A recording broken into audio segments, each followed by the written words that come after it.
Obamacare says, basically, if you have a really crappy plan, you can't keep it. That's the truth. Some people, now, I would say to some people, why do you want a crappy plan? But some people want crap. The women that have come to me as a breast cancer survivor and have told me, Debbie, I had to choose between the chemo or the radiation because my insurance was so bad I couldn't afford both.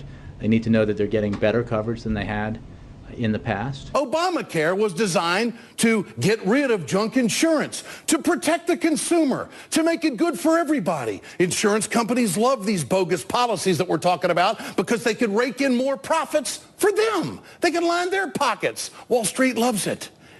Now, if you decide to keep your junk insurance, you better hope you don't get sick. This is nothing to do with the law, nothing to do with Obamacare. Let's remove all the ideology out of it for a second. I just want to compare my fake insurance that was canceled that I had from last year to my new insurance. Because as we were told, that's not real insurance, it's fake insurance. So that's why they had to cancel it. So I went on healthcare.gov and I saw the new plan that I qualify for. And I will tell you, it's almost the same exact price. It's only like another $8 a month more, so it's almost the exact same. So let's go through my fake insurance from before and my insurance this year. So let's start off with my fake insurance, a general visit to the doctor. Now let's remember, my general visit is $85 before the copay. My fake insurance, my copay was $30. Now on my real insurance, my copay is $75. So my new insurance, that's the real insurance, they'll kick in $10 if I go to the doctor. My fake insurance before, they would pay $55. Now, this is the other part that's interesting, is before if I went to the doctor, the only thing I really had a deductible for was an emergency room or surgery. The $2,350 deductible now on this plan applies for everything. So I can't even use a deductible for a general visit or a specialty doctor visit until I've already spent $2,350. Now, let's move on to prescription drugs. Before I paid in my fake insurance, the first time I would go get a prescription drug, I would pay a deductible of 50%. On my new real insurance, again, I pay a deductible of 50%, but that's after I spend $2,350 on prescription drugs that year. So I can start to see the benefits of the plans. So now it's getting into testing. On my fake insurance before, if I had any blood work, CAT scan, or an MRI, my deductible was 20%. Now, on my real insurance, after I spend $2,350, they'll pay for half of it. So my fake insurance, before I spend $1, they would pay for 80%. Now, my real insurance, after I spend $2,350, they'll pay for half of it. So I'm really starting to see the benefits here. However, gynecologist visits, those are free. Those are covered as far as testing. War on men continues. Moving on here. Now this is really where you see the difference. Say if I have to go into the hospital or if I have some type of surgery, my out-of-pocket now, it is $6,350. So on my fake insurance before, if I had a $3,500 visit, it would cost me $500. My fake insurance would pay $3,000.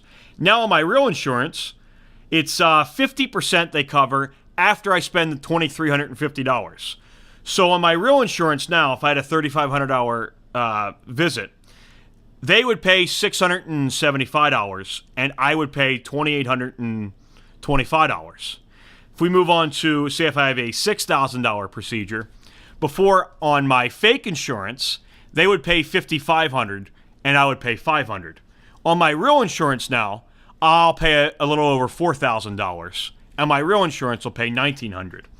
Now, if you get up to $11,000, something happens, surgery, outpatient, in the hospital, I have to have an $11,000 procedure. On my fake insurance before, I would pay $500, and they would pay $10,500.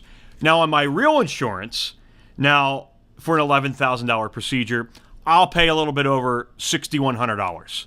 So I'm starting to see the benefits here. I'm really starting to see how I had fake insurance before, and now I have real insurance. I'm starting to get the benefits of it.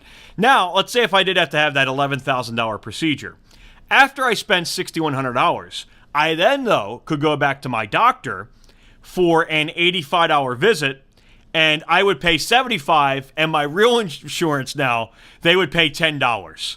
So I'm starting to really start to get the benefits now. I figured it out that on top of this, money that I have to front, I'm spending $3,600 for the insurance. I almost have to have $15,000 worth of health care to where I even make a profit of like $1. So I just want to put it out there now. I know I've been tough on this law. I'm really starting to see the differences now between my fake insurance that I had before and my real insurance. So I wanted to get that out there as a good benefit now of Obamacare, of my fake insurance and my real insurance. Minutia, minutia, minutia, minutia, minutia, minutia, minutia. Who's going to understand that?